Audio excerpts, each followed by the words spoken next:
자, 이 미사일의 두뇌는 이제 제어 방식이고요. 심장은 이제 로켓 모터인데, 미사일의 두뇌는 유도고요. 심장은 로켓 모터입니다. 모터라 그러면 뭐 뱅뱅 도는 걸 얘기하는 거 아닙니다. 저건 추진체란 뜻입니다. 이 미사일의 유도나 로켓 모터나 지금 세계 최고 수준으로 급속 진화 중입니다. 우선 로켓 모터에 대해서 말씀드리겠습니다. 저게 다중 펄스 로켓 모터 기술인데요. 우리가 누리호 액체 로켓 이번에 쏘아 올릴 때 한 번에 다 연소시켰죠. 그래서 누리호 이제 다음번에 다단 연소 한다 그러잖아요. 다단 연소는 뭐냐면 노즐을 둬서 연소됐다가 쉬었다가 또 연소됐다가 쉬었다가 연소됐다 쉬었다가, 그럼 다단 연소를 하게 되면 여러 궤도의 차례로 다른 위성들을 이렇게 보낼 수도 있고, 또 다단 연소를 하게 되면 그 중에 연료를 남겨놔서 하나를 지상으로 낙하시키면서 그 낙하시킨 걸 정확하게 그 스페이스X 그 일론 머스크가 하듯이 낙하시킨 거를 다시 회수해서 쓸 수 있단 말이에요. 리사이클 할 수 있다고요. 정확한 위치에 딱 낙하시킬 수 있어요. 다단 연소를 하면. 그래서 우리가 이제 그러면 고체 연료는 그 다단 연소가 힘들어요. 안 돼요. 그 액체 연료는 이렇게 연료가 분사돼 나가는 그 노즐을 닫았다 열었다 하니까 다단 연소가 가능한데, 고체 연료는 깡통 속에다가 고체 연료로 꽉 채워놓은 거 아니에요. 한번 불 붙이면 쫙 타고서 다 타버리죠. 그걸 어떻게 다단을 할 거예요? 그걸 못하게 막으면 폭발하죠. 안에서 산화제 같이 들어있는데, 바깥의 공기로 타는 게 아니거든요. 산화제가 같이 들어있거든요. 안에서 폭발하죠, 당연히. 그래서 저게 안 돼요, 고체 연료는. 근데 그걸 흉내를 낼 수 있어요. 어떻게 흉내를 낼 수 있냐? 이 부분에 있는 연료가 탈 때까지 저쪽 부분에는 연료가 불길이 못 가서 못하게 막는 거예요. 정확하게 막을 수 있어요, 그걸. 그렇게 되면 이걸 다중 펄스라 그래요. 한 부분을 펄스라고 불러요, 로켓에서. 그러니까 그걸 두 부분으로 갈라서 두고 있으면 이중 펄스가 되고, 그걸 셋으로 갈라서 두고 있으면 삼중 펄스가 되죠. 보통 이중 펄스까지 많이 쓰는데, 왜냐면 그 다음에 이제 펄스가 되면 로켓을 단을 분리해요, 아예. 1단, 2단으로. 한 단 안에 이중 펄스 두고, 또 그 다음 단 안에 이중 펄스 두고, 그러면 결국 로켓이 그러니까 네 구간에 의해서 연소된 거죠. 만약에 2단 로켓이었으면. 3단이면 6구간에 의해서 연소된 거죠. 그러니까 각 구간별의 특성에 맞게 그 연료를 뗄 수 있잖아요. 연료가 특성이 있다고요. 그래서 예를 들면 저거를 저렇게 예를 들어서 미사일을 만들 때 이중 펄스로 제대로 했다. 그러면은 미사일이 쫙 타고 가다가 어느 순간에 그 추력이 떨어지는 일이 없어요. 왜냐면 두 번째 연소 때에 굉장히 강한 추력을 내는 놈을 더 싣거든. 그럼 첫 번째랑 딱 그 합을 맞출 수가 있다고요. 그래서 각 부위별로 성격이 다른 연료를 사용하는 거예요. 다중 펄스가. 보통은 이제 이중 펄스를 쓰는데, 일반 미사일에서는. 그러면 이제 이게 근데 무슨 문제냐? 그럼 오늘 이제 이중 펄스 개발했어. 오늘 끝. 그게 아니라고요. 그게 왜 그러냐면, 이게 뭘로 돼 있냐면, 경막을 둬요. 그러니까 이 A라는 연료와 B라는 연료 사이가 얇은 막이에요. 격벽이었는데 옛날에는 벽을 두게 되면 로켓의 내부가 복잡해지고 가격이 엄청 올라가요. 그러니까 그냥 봉지라고 생각하시면 돼요. 막으로 그걸 구별해요. 그래서 얘가 탈 동안 얘는 안 타고 얘가 견디는 거야. 그 얘가 다 타고 나면 또 여기서 딱 그 두 번째 연료에다가 불을 붙이면은 막이 팍 파열돼 나가면서 또 쫙 제대로 가는 거예요. 그런 기술이거든요. 그러면 연료가 달라지면 경막이 달라져야 돼요. 소재가. 왜냐하면 온도가 달라지고 여러 가지 물성이 바뀌니까. 그런데 로켓을 보다 파워풀하게 보다 많이 보내려면 계속해서 연료를 개량하게 되잖아요. 그 연료를 로켓에서는 그레인, 곡식 나달갱이, 그레인이라고 부릅니다. 그레인을 개량을 한단 말이에요. 연료를 개량할 때마다 경막을 개량해야 되는 거예요. 대한민국은 이미 저 사이클에 들어가 있는 걸로 압니다. 그러니까 저게 한 10년쯤 돼요. 대한민국에서 이 연구가 본격화되기 시작한 게. 그러니까 연료 A라는 연료와 B라는 연료를 썼을 때 경막하고 A-1과 B-2를 썼을 때의 경막이 또 바뀌고, 그걸 또 연료를 더 계량해서 A-2와 B-2를 썼을 때의 경막이 또 바뀌고, 이 사이클에 들어간 거예요. 그러니까 경막 발전하면 연료 발전하고, 연료 발전하면 경막 발전하고, 연료 발전하고 경막 발전하고, 이 사이클이죠. 그래서 제가 세계 최고 수준에 가고 있다는 거예요. 저거 한번 저 노하우, 저 사이클에 진입하면 계속 가는 거예요.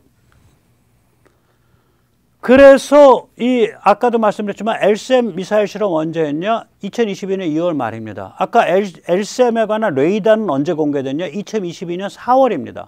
전부 윤석열 후보가 당선될 가능성이 높다라고 전제했을 때, 혹은 윤석열 후보가 당선된 다음에 얼마나 문재인이가 지그지금 밟았으면 저 일이 벌어졌겠냐고요.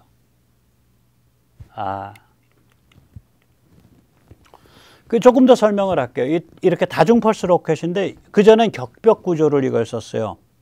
보시다시피 이제 위에 그림은 격벽 구조고 밑에 그림은 경막 구조입니다. 격벽 구조 먼저 보죠. 오른쪽에 있는 건 이제 그 노즐이죠. 이제 뿜어져 나가는데, 첫 번째 연료가 타고 나서 두 번째 연료가 타는데 격벽이 있다고요. 그래서 첫 번째 연료가 다 가장자리까지 완전히 다 타고 날 때까지 두 번째 연료가 안 타는 거예요. 근데 격벽 구조는 만들기 쉬운데, 그리고 격벽 구조의 장점은 뭐냐면 연료의 성격을 바꿔도 상관이 없어요. 그러나 경막은 막 하나로 막고 있는 거예요, 저걸. 내부가 굉장히 단순해지잖아요. 경막 구조라고요. 막 하나로 막고 있어요. 따라서 연료의 성격이 바뀌면 경막이 바뀌어요. 연료가 발전하면 경막도 같이 발전해야 돼요. 그러니까 골 아픈 거예요. 그 대신에 내부 구조가 단순해지고 제작 단가가 떨어지죠. 저희가 지금 두 번째 경막 구조를 가지고 연료의 발전과 경막 소재의 발전이 서로 맞물려서 돌아가는 그 선순환 구조, 그 R&D 구조에 들어가 있다고요, 저희 나라가. 그러니까 상당히 발전한 거예요.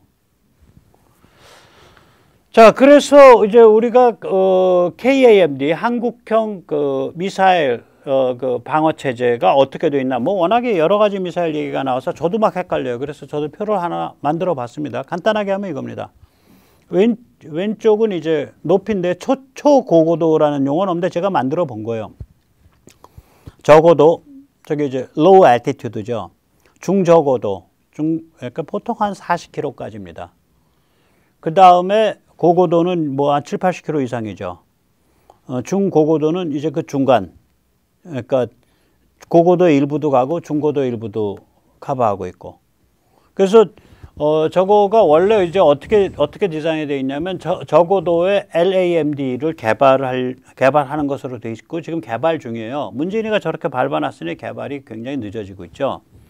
천궁2가 저기 2016년, 2017년 초에 완전히 그 성공을 해서 2017년, 2018년에 예산이 반영됐는데 문재인 정부가 저걸 배치를 축소했어요.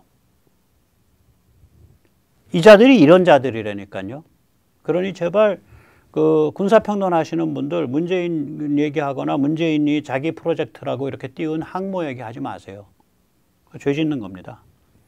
그 다음에 이제 LSAM, 저거는 2022년에 실험 성공했죠. 문재인이가 그렇게 밟았는데도 불구하고 문재인이 이제 이재명이가 안 되고 이쪽 윤석열이 될 것 같다라고 생각되니까 2022년 2월에 미사일 실험은 성공했고요.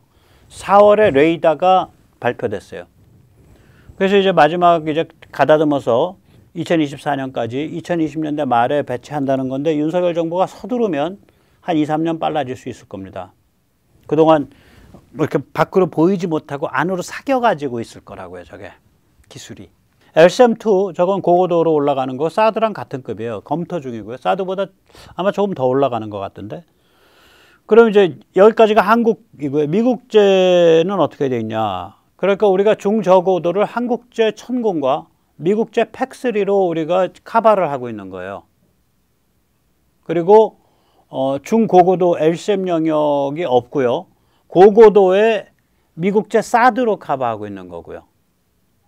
그리고 이제 초고고도는 이제 샘3인데 저거 샘3인데 저거는 이제 이지스에 논다 안 논다 하는데 저거는 굉장히 높이 올라가는 거예요. 뭐 1000km 이상 올라갈 거예요. 저거는 저거 하는 거예요. 저게 뭐지요? 그 대륙간 탄도탄.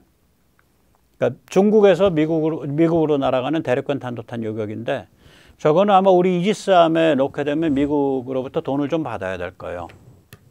다른 페이버를 받아야 돼요, 우리가. 왜냐면 중국이 우리한테 쏠 때는 그 정도 고도까지 안 올라가거든요. 그래서 샘까지는 안 올라간다. 그 대신에 우리는 뭐를 개발해야 되냐면 우리가 지정학적으로 중국이랑 딱 마주쳐 있으니까 상승 단계 요격을 할 수 있어요. 제가 엊그저께 꿈 같은 소리 했는데 비행기가 한 10,000m, 한 12,000m 상공에서 상승 단계 요격 미사일을 가지고 비행기가 순회하고 있는 거예요. 그러다가 탄도미사일 쐈다라고 하면 탄도미사일의 공기의 밀도가 높은 데에서는 빽빽하니까 공기가 천천히 올라가요, 상대적으로. 얘가 10,000m 올라가는데 몇 초는 우리가 시간을 벌을 거예요. 그럼 위에서 12,000m에서 바로 쏘게 되는 거죠. 그럼 얘가 올라가서 이렇게 오다가 여기 상승 단계에서 맞게 되죠. 그거 상승 단계 이제 요격인데요.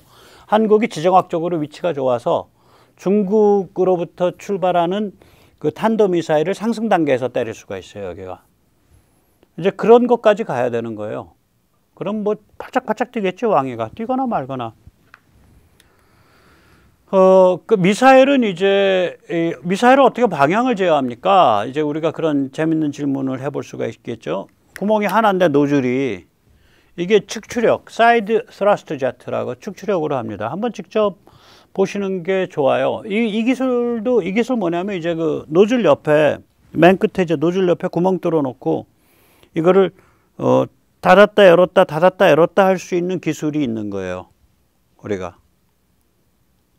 이 노즐 그 연소실 옆에 구멍을 뚫어 놓고, 그러면 한 4군데다 해놓고, 예를 들어서 이쪽은 놔두고 이쪽만 분사한다. 그럼 미사일이 획 휘어서 이렇게 가겠죠. 말하자면 그런 거죠. 그래서 4군데쯤 뚫어 놓고 그 노즐 구멍을 개폐를 한다고요. 한번 직접 보세요. 이게 이제 올해 2월에 발표된 겁니다. 이 정상적으로 발사되는 영상과 공중에서 자유로운 위치 작게 변환과 만들어서 실내에서 저걸 지상 실험을 한 거예요. 그러니까 정밀하게 할 수 있다는 거죠. 저렇게 할 수 있어요. 지금 기술이 거기까지 가 있는 거예요. 그 다음에 이제 두 번째 거는 이제 중간에 가다 보면 우주를 날아가는 미사일이 단분리가 된 후에 그리고 축출력으로 자기를 제어하면서 가는 게 좀 나옵니다. 그때 제가 잠깐 멈춰 드릴게요. 국방부는 지난달 28일 열린 국회 국방위원회에서 LSAM을 2024년까지 개발 완료하는 것을 단분리됐고요. 여기서 또 보고. 배치 시기는 요겁니다. 이건 이제 우주에서 찍을 수가 없으니까 이제 컴퓨터 그래픽이죠. 여기 보면 옆구리에서 뭐가 이렇게 가시처럼 삐죽삐죽 나와 있잖아요. 저게 이제 축출력으로 해서 자기 이제 그 방향 조절하는 거죠. 그러니까 저기까지 가 있는 거예요, 이미 우리가. 문재인이가 그렇게 밟아 죽이려고 했어도. 그래서 열심히 가야 됩니다, 계속. 그래서 이 한국형 미사일 방어 시스템, KAMD 미사일 기술과 직결된 무기들이 있어요. 이거가 되면은 일단 비행기에서 발사하는 중거리 공대공, 단거리 공대공. 말이 단거리지 만약에 로켓이 저렇게 강해지면 뭐 20km 갈 게 50km 갈 거 아니에요. 중거리 공대공 200km 갈 게 300km 갈 거 아니에요. 고공에선.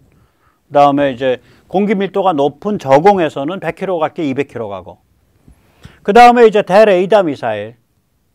그 대레이더 미사일은 뭐 보통 100km, 200km 이상 가거든요. 크고. 그거가 만약에 200km, 300km 되면 어떡할 거냐 이거지. 그다음에 램젯 초음속 극초음속 미사일. 램젯이라는 건 이제 그 연료에다가 공기를 섞어서 떼는 건데, 로켓 연료에다가. 저게 만약에 로켓 연료를 저렇게 그 여러 개의 부위로 나눠가지고 관리할 수 있으면은 램젯 엔진, 스크램젯 엔진도 똑같아요. 램젯 엔진이 고급화되겠죠. 램젯 엔진을 써야 초음속, 극초음속 미사일이 나와요. 그냥 이렇게 제트 엔진만 가지고는, 미사일에다는 제트 엔진만 가지고는 아음속이 됩니다. 그러니까 뭐 시속 한 900km, 1000km. 그게 이제 그 음속보다 좀 낮은 단계거든요. 그 다음에 이제 땅에서 발사하는 미사일 중에 예를 들어 천무에서 지금 발사하는 270몇 mm짜리 279mm짜리 이만한 거죠. 거의 30cm짜리 그 직경의 그 로켓을 램젯 구조로 만들겠다는 거 아니에요. 그래서 80km 가는 걸 한 240km 가게끔 만들겠다는 거거든요. 지금 개발 중이에요. 저것도 이제 윤석열 정부 들어서서 저런 일들이 벌어지고 있어요. 그 다음에 이제 155mm 자주포에서 발사하는 게 이제 장거리 포탄으로 발사할 수 있는데 그때 뒤에다가 이제 그 로켓 추진체를 단다고요. 그래서 저걸 로켓의 도움을 받아서 간다. 그래서 로켓 어시스턴트 프로펄션이라 그래서 랩탄이라 그러죠. RAP. 그 다음에 기타 램젯 초음속, 극초음속 미사일 땅에서 발사하는 거. 당연히 이런 미사일 기술과 직결돼 있죠. 전함과 잠수함에서 발사하는 것도 마찬가지입니다. 램젯 초음속이거나 장거리 가려면은 저런 우리가 이제 KAMD에서 본, 그러니까 탄도미사일 요격 시스템에서 본 저런 종류의 다중 펄스 로켓 모터라든지 저런 기술들이 필요한 거예요. 이걸 쭉 보다 보니까 이게 대부분이 굉장히 치명적인 무기인 거예요. 따라서 미국이 우리한테 기술을 팔지 않죠. 근데 이런 치명적인 무기를 만들 수 있는 기술을 확보하고 그걸로 그 무기를 가지고 있으면 중국이나 북한이 우리한테 못 가불죠. 함부로 도발 못하고. 미국도 우리를 몸무게를 많이 쳐줘야 되고. 국지적으로 저희들이 사고 치면 우리가 국지적 응징해버리겠다는 거 아니에요. 그냥. 연평도나 천안함 같은 거 또 벌어지면 응징하겠다. 이렇게 나가는 거니까. 그래서 우리가 이렇게 힘이 강해질수록 국산화와 수입, 주로 미국산이겠죠. 국산화와 수입의 이중주 전략을 써야 됩니다. 국산화는 뭘 국산화할 거냐, 어떤 분야를.